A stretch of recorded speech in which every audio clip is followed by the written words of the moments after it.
Hablaremos esta noche de los novios, de las novias y de la mejor manera de elegirlos. Muy importante. Atención, muchas veces hemos contado que entre las familias nobles los padres se encargaban de casar a sus hijos y que de ese modo pretendían conseguir algún beneficio de aquella unión, ¿no?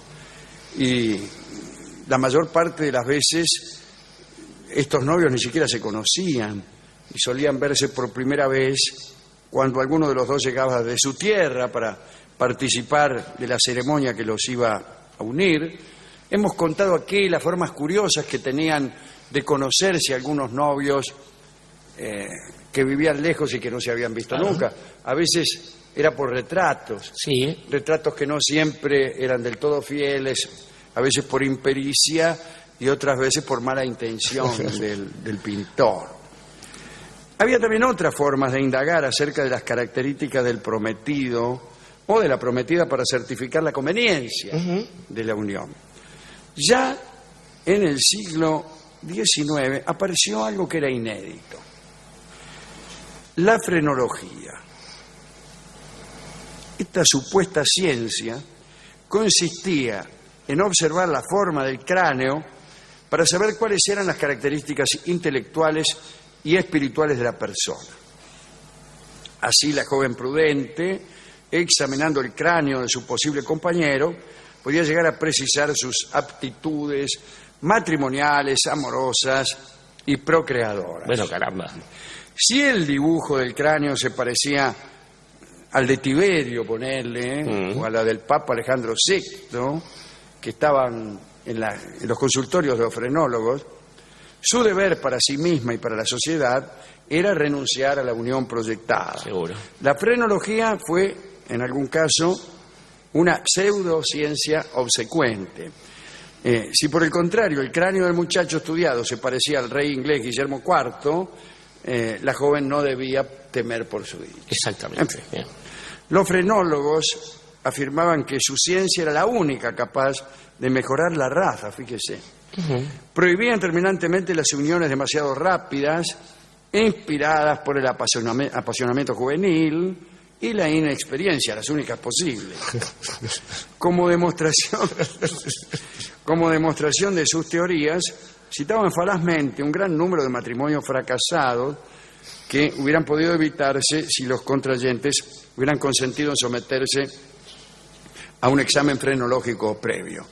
Hay un dato increíble. En Londres, en 1828, un tercio de las parejas jóvenes que iban a casarse procuraban saber algo acerca de las aptitudes de sus compañeros mediante la frenología. Qué bárbaro, ¿no? Impresionante.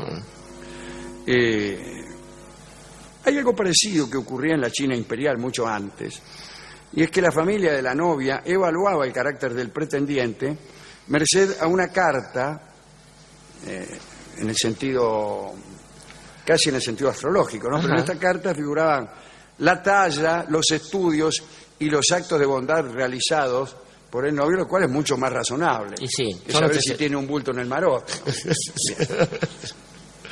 En el siglo XVI, Tomás Moro había postulado en su Utopía la necesidad, aquí dice necesariedad. No.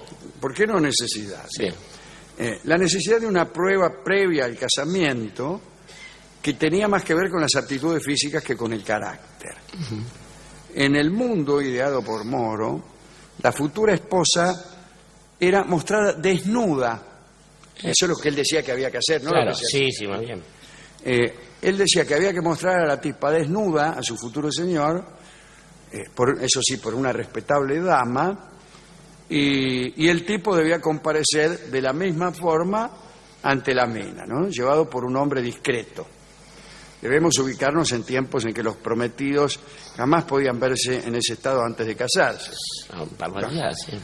Los utopistas, más allá de lo postulado por Moro en su libro, decían que debía existir una ley que posibilitara la exhibición precitada para impedir que hombres y mujeres cayeran en las trampas del vestido. Muy bien, muy adecuado. Bien, muy adecuado especialmente para esa época. Sí, claro, que estaba llena de ornamentos. Otro que pregonaba un examen previo al matrimonio era nada menos que Thomas Malthus, el autor de Ensayo sobre el principio de la población. El examen de Malthus poco tenía que ver con las cualidades físicas. Malthus aconsejaba la limitación de los matrimonios y nacimientos para evitar un empobrecimiento progresivo de las clases sociales pobres, producido por la escasez de los medios de subsistencia. Esta era la teoría de Malthus. Esa era la Que teoría del los alimentos crecían de manera aritmética y Y la gente en forma geométrica. Claro. Malthus decía que el matrimonio debía ser una institución de absoluta salubridad, a condición de que el varón estuviera en estado de poder sostener económicamente su futura familia. Las muchachas debían estar atentas a eso y rechazar al postulante que viniera a resultar insatisfactorio en las cuentas. ¿No? Bueno. A instancias de ella, el novio debía aguardar con paciencia el cambio de su situación, progresar y venir de nuevo. Durante el periodo de espera, el hombre debía ahorrar, incluso por sobre las necesidades de un soltero, adquirir costumbres sobrias y espíritu de trabajo que le permitieran iniciar la vida conyugal sin temor a las consecuencias materiales. Ese era el único camino, decía Malthus, para evitar la miseria social, ¿no? Mirá, bueno. Está bien. Malthus tuvo un crítico que se basó en cuestiones culturales para decir que eso era un desatino, ¿no? Se llamaba William Hazlitt. Y Hazlitt decía en tono burlón que Malthus podía imaginar sin esfuerzo a una muchacha de la clase trabajadora interrumpiendo su lectura sobre los principios de la población, justamente, para constatar si el seductor estaba en la situación económica correcta para cortejarla. Hazlitt decía que las muchachas pobres que sabían leer se precipitaban sobre tenebrosas novelas de poco precio, pletóricas de apuestos héroes de papel. Es decir, no era un argumento el de Hazlitt tampoco, sino una estúpida ironía. Bien, contemos para terminar el modo en que durante un periodo de la historia rusa los zares conocieron y evaluaron a quienes iban a ser sus esposas. Tenía que ver con un examen, en este caso no de carácter ni de riqueza, sino de belleza. Ajá. Más que un examen era concurso. Ajá. Durante los siglos XV y XVI, los zares organizaban en todo el país la búsqueda de candidatas y las reunían en Nizhny Novgorod, donde celebraban un gran concurso de belleza.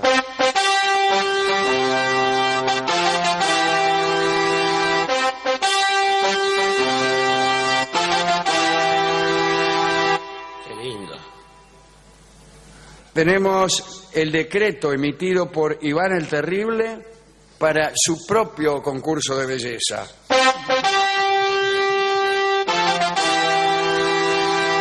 Yo, Iván Vasilievich, gran príncipe de todas las Rusias, ordeno que como tan pronto reciban esta carta, los que tengan hijas solteras acudan inmediatamente a Novgorod.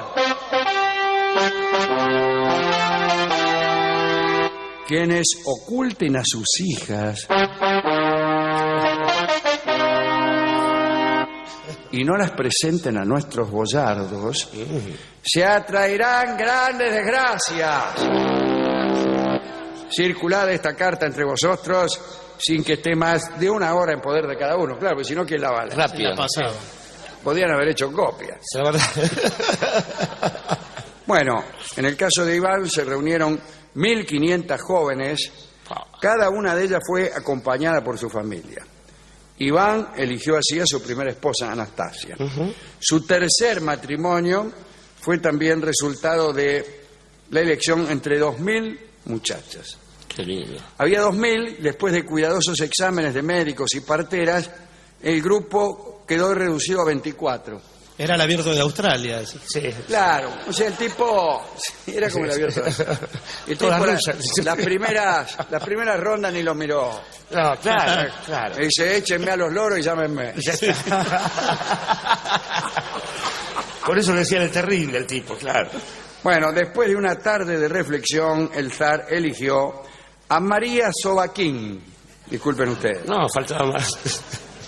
El príncipe Galitzin, en otro orden, cuenta que después de enviudar, Alexis Romanov hizo una visita al boyardo Matveev, propietario de una finca. Matveev le presentó a la joven Natalia Narichkin, huérfana de un viejo amigo. Dice, aquí te presento a Natalia Narichkin, huérfana de un viejo amigo. Marcaba 1.33 la milla. Alexis se enamoró de ella y a los pocos días regresó a la finca a pedirla en matrimonio. Y el Matveev cayó de rodillas y le rogó al zar que no violara la costumbre. Si se casaba con esa joven sin el habitual concurso que todos esperaban, tanto la joven como el propio Matveev, que era su tutor, serían asesinados por rivales encolerizados que querían que sus hijas llegaran al examen. Entonces, Alexis aceptó. Se hizo la leva de muchachas en todo el país, se efectuó el concurso, pero todo estaba resuelto de antemano. Había acomodo. Como tanto. O sea, que lo que sospechamos siempre, Dorio, de que en los concursos de belleza había acomodo, sí, era cierto. Sí, señor, ¿vio? Era cierto. Hicieron todo el asunto y Natalia contrajo matrimonio con Alexis y fue madre nada menos que de Pedro el Grande. El Grande. Esto es lo que tenía que decir acerca de las formas, o algunas formas exóticas de elegir uno a su novia o a su novio. Estaba pensando, Alejandro, no sé si no fue el caso de Iván IV, justamente, que una manera era enviar a un amigo a otra corte para verificar que la dama en cuestión fuese más o menos Sí, bella. bueno, los franceses hacían mucho eso. Claro, lo cual quedaba ya en responsabilidad del amigo, y esa es una prueba difícil. No, amigos o embajadores. O embajadores Los mismos. embajadores tenían ese trabajo, mirar en las cortes extranjeras y le pasaban los datos, pero con una precisión repugnante. Sí, desagradable, ciertamente. Sí, la princesa es un poco entrada en carnes, tiene algún faltante de dientes. De dientes, que era frecuente. Bueno, entonces, sí.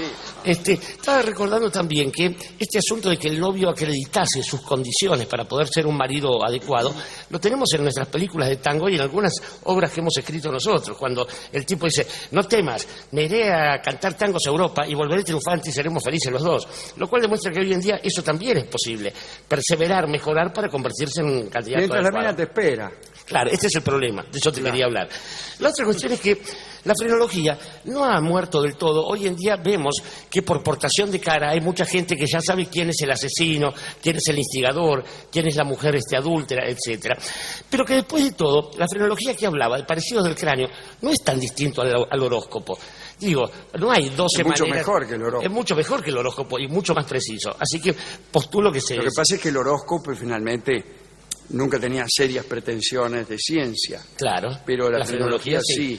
Bueno, ese es el asunto. llegará a un punto en que las ciencias tengan pretensiones horoscoperas también. Pero volviendo al tema central, Alejandro, quiero decir que me gustaría hacer una reivindicación de la condición del noviazgo, del novio. Digamos que ¿Cómo va a ser?